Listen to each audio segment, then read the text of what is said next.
informasinya pada hari Sabtu tanggal 11 November tahun 2023 pukul 2.40 berdasarkan dengan data intelijen yang diperoleh oleh tim Intel Analog Sumawe, kita menerima informasi akan adanya kapal kayu yang akan melaksanakan pelayaran ke perairan Selat Malaka, dan ada informasi kemungkinan juga akan melaksanakan kegiatan pengambilan barang.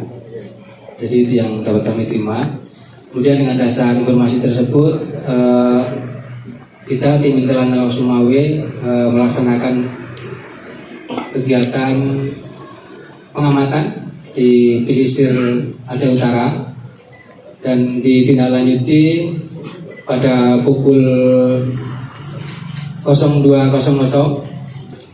saya selaku Komandan Analog Sumawe menggerakkan satu unit Unjur Patkamla, yaitu Siantar Patkamla Bunga, untuk melaksanakan penyisiran di perairan utara Aceh Utara.